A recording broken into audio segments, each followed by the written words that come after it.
Hello friends, welcome back to my channel.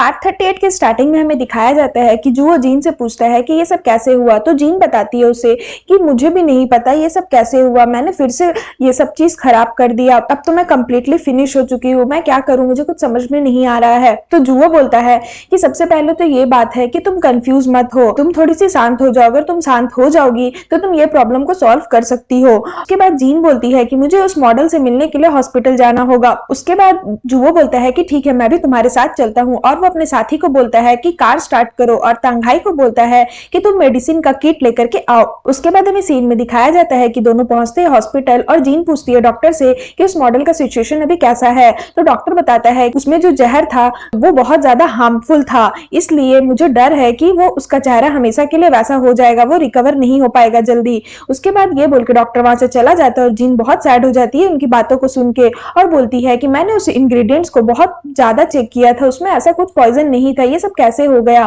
तो जुवो उसे बोलता है कि मैं तुम पे बिलीव करता हूँ, और तुम्हारी जो एबिलिटी, तुम्हारी काबिलियत है, मैं उस पे भी विश्वास करता हूँ, तुमने मेरी बहुत बार जान बचाई है, इसलिए तो तुम चिंता मत करो। उसके बाद हमें सीन में दिखाया जाता है कि जीन जाती है उस मॉडल से मिलने और उसे सॉरी बोलती है। तो वो मॉडल बोलती है सॉरी बोलने से मेरा फेस ठीक हो जाएगा, तुम मुझे सॉरी मत बोलो, मुझे तुम्हारा सॉरी नहीं चाहिए। तो वो बोलती है कि मुझे ये नहीं पता था कि ऐसा कुछ हो जाएगा, प्लीज मुझे माफ कर देना। उसके बाद वो मॉडल गुस्सा हो जाती है और बोलती है कि निकलो यहाँ से, मुझे तुम्हारी शक्ल भी नहीं देखनी है। उसके बाद जीन वहां से चली जाती है, और जुवो उस मॉडल को समझाता है और बोलता है कि यार जो कुछ भी हुआ वो एक एक्सीडेंट था, मुझे जीन की काबिलियत पर पूरा भरोसा है, इस तरह का प्रॉब्लम नहीं हो सकता, वो ऐसा नहीं कर सकती, वो क्यों जहर मिलाएगी किसी प्रोडक्ट में। उसके बाद हमें सीन में दिखाया जाता है कि यहाँ पे दोनों बैठे रहते हैं, और बोलती है जीन कि मैंने उस लड़के की जिंदगी बर्बाद कर दी, और मे हुआ का भी रेपुटेशन पूरा बर्बाद हो गया, मैं इन सारी चीजों की रिस्पॉन्सिबिलिटी अपने ऊपर लूंगी, मैं रिजाइन मार दूंगी। तो जुवो बोलता है प्रॉब्लम से भागने से सॉल्यूशन नहीं मिलता है, हमें जरूर किसी ने कुछ किया होगा, जब तुम वो प्रोडक्ट बना रही थी तो तुम किससे किससे मिली थी, ये चीज तुम पता करो, और ये प्रॉब्लम क्यों हुआ ये चीज तुम पता करो, इससे जरूर क्रिमिनल पकड़ा जाएगा जिसने भी ये किया होगा। उसके बाद हमें सीन में दिखाया जाता है कि जीन जाती है डायरेक्टर के पास और बोलती है कि डायरेक्टर, इस प्रोडक्ट में किसी ने चिड़िया का गॉल ब्लैडर मिला दिया था, जिसके वजह से ऐसा प्रॉब्लम हुआ, और मैंने सीक्रेटली इस प्रोडक्ट को बहुत अच्छे से चेक किया था, जरूर किसी ने इसमें कुछ किया है। डायरेक्टर बोलती है कि जो कुछ भी हुआ हो, बट फिर भी हमारा कंपनी का रेपुटेशन तो बर्बाद हो गया ना, मैंने तुम्हें रिस्पॉन्सिबिलिटी दी थी सारे प्रोडक्ट को अकेले संभालने की, बट फिर भी तुम ये चीज अच्छे से नहीं कर पाई। उसके बाद वो डायरेक्टर बोलती है कि तुम्हें इसकी रिस्पॉन्सिबिलिटी लेनी होगी। तो वो बोलती है कि ठीक है। उसके बाद डायरेक्टर बताती है कि मैं तुम्हें 2 दिन का टाइम देती हूँ, अच्छे से इन्वेस्टिगेट करो और पता करो कि ये प्रोडक्ट में जहर किसने मिलाया है, तुम्हें 2 दिन में ये फाइंड आउट करना होगा, उसके बाद मैं कुछ डिसीजन लूंगी। तो जीन बोलती है कि ठीक है, मैं आपको 2 दिन में पता करके बताती हूँ। उसके बाद हमें सीन में दिखाया जाता है कि मिंजू और उसके साथी पहुंचती है डायरेक्टर के पास सारे शेयर होल्डर्स को लेकर, और बोलती है कि ये सब कुछ जीन के वजह से नहीं हुआ है डायरेक्टर, ये आपकी वजह से हुआ, आपने ही ये डिसीजन लिया था, सारा प्रोडक्ट अपने अकेले हैंडल कर लेगी, ये तो अभी मे हुआ में नहीं आई है, तो आप किसी न्यू एम्प्लॉय को ऐसा कैसे इतना ज्यादा रिस्पॉन्सिबिलिटी दे सकते हो, और आप भी बहुत ज्यादा केयरलेस हो गए थे, आपको अच्छे से प्रोडक्ट चेक करनी चाहिए थी, ये सब कुछ आपकी वजह से हुआ है। उसके बाद डायरेक्टर बोलती है कि तुमने इन शेयर होल्डर्स को यहाँ पर क्यों बुलाया है, इन सबका क्या मतलब है। तो मिंजू बोलती है कंपनीज का जितना भी फाइनेंशियल अफेयर्स वगैरह है सब कुछ मिला करके हमने ये पता किया है कि आपने $50,000 बैंक से निकाले हैं, और आपने शेयर होल्डर्स को ये बात बताए भी नहीं है, तब आप इस चीज को कैसे एक्सप्लेन करेंगी। तो डायरेक्टर बोलती है कि इस कंपनी का सब कुछ मेरे हाथों में है, तो मैं जितना भी पैसा निकालूं ये सब कुछ मेरे ऊपर डिपेंड करता है, और मैं आप लोगों को ये बताना चाहती हूँ कि मैं ये सारी चीज मे हुआ को आगे बढ़ाने के लिए कर रही हूँ, जो मैंने पैसे निकाले हैं वो भी मैंने मे हुआ कंपनी के लिए ही निकाले हैं, मैंने अपने पर्सनल के लिए नहीं निकाले, और मैं 2 दिन मुझे टाइम दीजिए, मैं आप लोगों को ये सारा चीज एक्सप्लेन कर दूंगी अच्छे से डिटेल में। उसके बाद वो बोलती है मिंजू कि ये सारा चीज फ्यूचर में ना हो, इसलिए टेम्पररी मैं इस पोजीशन को संभालूंगी, और मैं सुपरवाइजर बनती हूँ, आपका जो असाइनमेंट था सुपरवाइजर वाला वो मैं एक्सेप्ट करती हूँ। तो डायरेक्टर बोलती है कि तुमने तो बहुत सही टाइम का इंतजार किया है कि नहीं मिंजू। मिंजू बोलती है कि डायरेक्टर आप ऐसा क्यों सोच रही है, मैं जो कुछ भी करूंगी मैं कंपनी के बेस्ट के लिए ही करूंगी। शेयर होल्डर्स को डायरेक्टर बोलती है कि तुम लोग को जो करना है करो, बस तुम लोग लोग को 2 दिन रुकना होगा, अभी जीन का कुछ इन्वेस्टिगेशन चल रहा है, उस इन्वेस्टिगेशन के बाद हमें पता चल जाएगा इस प्रोडक्ट में जहर किसने मिलाया था। तभी मिंजू बोलती है हमने पहले ही डिसाइड कर लिया है, ये सब कुछ रॉन्ग जिनसियो की वजह से हुआ, इसलिए हम उसे पुलिस के पास भेजेंगे। पुलिस के पास भेजने से पुलिस इस मैटर को सॉल्व करेगा, यही सबसे बेस्ट सॉल्यूशन होगा। डायरेक्टर मिंजू को इग्नोर करके शेयर होल्डर्स को बोलती है कि आप लोग मेरी बात पर बिलीव कीजिए, आप मुझे बस 2 दिन का टाइम दीजिए, 2 दिन के बाद अगर कुछ नहीं होता है उसके बाद आप लोग डिसीजन लीजिएगा, बस 2 दिन का मुझे टाइम दे दीजिए। अभी जीन इन्वेस्टिगेट कर रही है, उसके बाद हमें पता चल जाएगा कि कंपनी का जो लॉस हुआ है वो किसकी वजह से हुआ और हम उस क्रिमिनल को पकड़ लेंगे। जितने भी शेयर होल्डर्स लोग रहते हैं वो उसके बात पर एग्री कर जाते हैं और बोलते हैं कि ठीक है हम आपको 2 दिन का टाइम देते हैं। उसके बाद हमें सीन में दिखाया जाता है कि मिंजू जाती है जीन के पास और बोलती है कि जीन तुम भी बहुत महान हो, नहीं मुझे नहीं पता था कि डायरेक्टर तुम्हें प्रोटेक्ट करने के लिए इतना आगे बढ़ जाएगी। उसके बाद तो जीन बोलती है कि तुम क्या कहना चाह रही हो, तो मिंजू बोलती है कि तुम्हें अभी भी समझ में नहीं आया, तुमने उस लड़के के मॉडल की जिंदगी बर्बाद कर दी और कंपनी की भी रेपुटेशन बर्बाद कर दी, तुम तो मुंह दिखाने के लायक नहीं, फिर भी तुम यहाँ पर बेशरम की तरह बैठी हुई हो।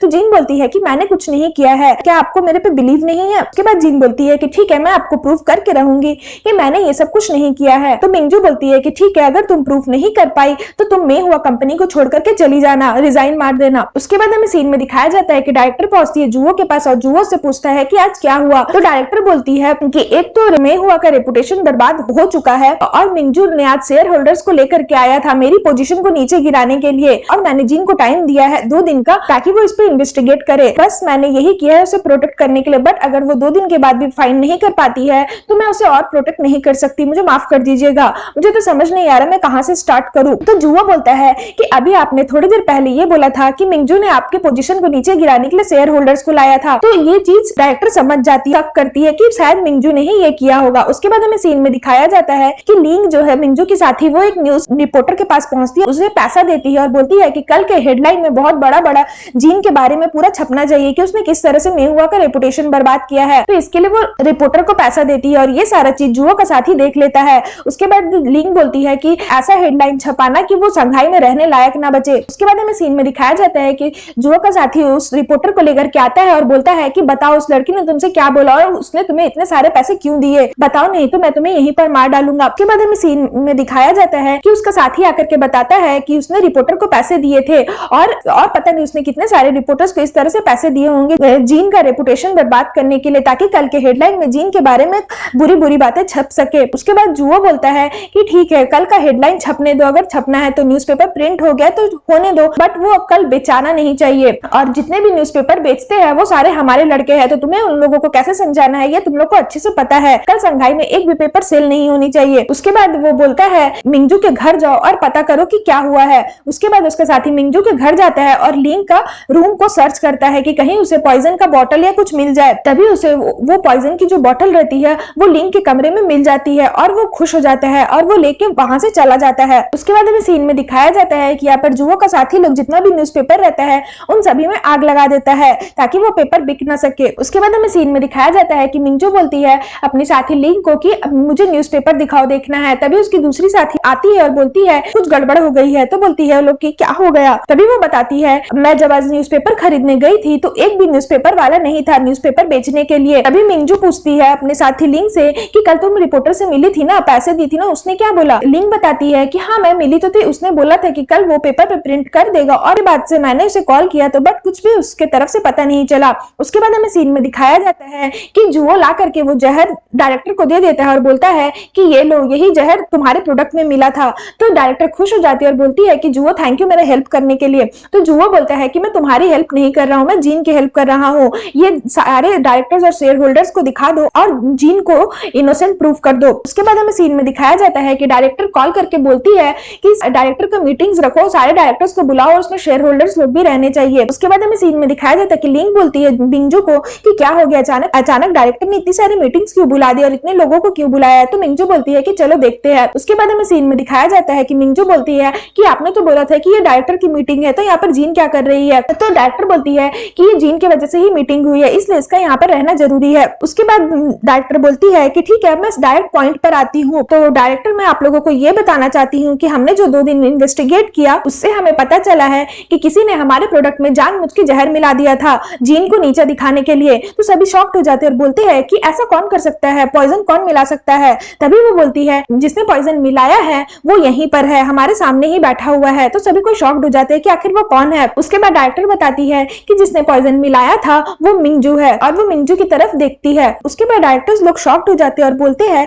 कि इन मिंगजू क्या ये सही भी है? तो मिंगजू बोलती है कि आप भी बहुत अच्छा मजाक कर लेती हो, आपको मेरे साथ क्या पर्सनल प्रॉब्लम है मुझे पता नहीं, आप मेरे साथ हमेशा पर्सनल ग्रजेस क्यों निकालती हो? उसके बाद वो बोलती है कि मेरे भी आपके पर्सनल प्रॉब्लम होंगे तो मैं ये बोल दूं क्या कि आपने जहर मिलाया था? डायरेक्टर बोलती है कि तुम्हें प्रूफ चाहिए तो ठीक है, मेरे पास प्रूफ भी है। उसके बाद वो कोट दिखाती है जो पहन के लिंग गई थी उस दिन पॉइजन मिलाने के लिए और बोलती है कि ये ड्रेस आपको याद आया? तभी लिंग देख करके याद करती है कि उसने तो यही ड्रेस पहन कर गई थी। फिर मिंगजू बोलती है कि आप एक छोटे से कपड़े से एविडेंस प्रूफ करती हो, ये कौन सा सबूत हुआ? तभी वो बोलती है कि ठीक है मैं दूसरा सबूत लेकर के आती हूँ और वो रिपोर्टर को लेकर के आती है और डायरेक्टर बोलती है कि रिपोर्टर बताओ तुम्हें किसने पैसे दिए थे और हेडलाइन छपवाने के लिए किसने बोला था? हमने तो सारे रिपोर्टर्स को मना कर दिया था, तो तुम्हें पैसे किसने दिए न्यूज़पेपर पर जीन के बारे में छापने के लिए? वो लड़की कौन थी? रिपोर्टर जो रहता, तभी वो न्यूज रिपोर्टर जो रहता है वो लिंग की तरफ इशारा करता है और बोलता है कि इसी ने मुझे आकर के पैसे दिए थे। उसके बाद डायरेक्टर जहर वाला जो ग्लास रहता है वो दिखाती है और बोलती है कि ये हमें मिंजू के घर से मिला, उसके कमरे से। इसमें जो जहर है वो एग्जैक्टली वही जहर है जो हमारे कॉस्मेटिक में मिला हुआ था। उसके बाद वो डायरेक्टर बोलती है कि मिंजू और कुछ तुम्हें कहना है और प्रूफ तुम्हें चाहिए? जीन बोलती है डायरेक्टर को कि डायरेक्टर आपको जरूर कुछ मिसअंडरस्टैंडिंग हुई होगी,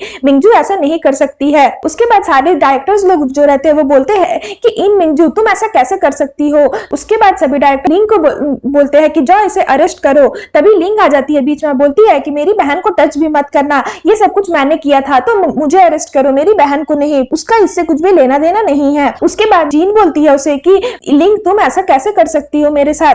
तो लिंग बोलती है कि तुम्हें नहीं पता मैंने क्यों किया, ये सब कुछ तुम्हारी वजह से हुआ है। अगर तुम इस प्रोडक्ट की इंचार्ज नहीं रहती और तुमने ये प्रोडक्ट डेवलप नहीं किया होता तो मैं ऐसा कुछ नहीं करती। अगर तुम्हारी जगह कोई और रहता तो मैं उसके साथ ये नहीं करती। मुझे तो मन कर रहा है कि मैं तुम्हें अभी मार दूं। और वो जैसे ही चाकू उठाने जाती है मिंजू से रोकती है और एक थप्पड़ मारती है और बोलती है कि तुम मेरी सबसे अच्छी बहन थी, तुमने ऐसा क्यों किया? उसके बाद हमें सीन में दिखाया जाता है मिंजू लिंग के पास जाती है पुलिस स्टेशन उससे मिलने के लिए और उससे माफी मांगती है, बोलती है कि मुझे माफ कर देना, ये सब कुछ मेरी वजह से हुआ। उसके बाद मिंजू बोलती है देखो तुमने कैसे कपड़े पहने, वैसे कपड़े तो हमारे घर में जो काम करते हैं वो भी नहीं पहनते हैं।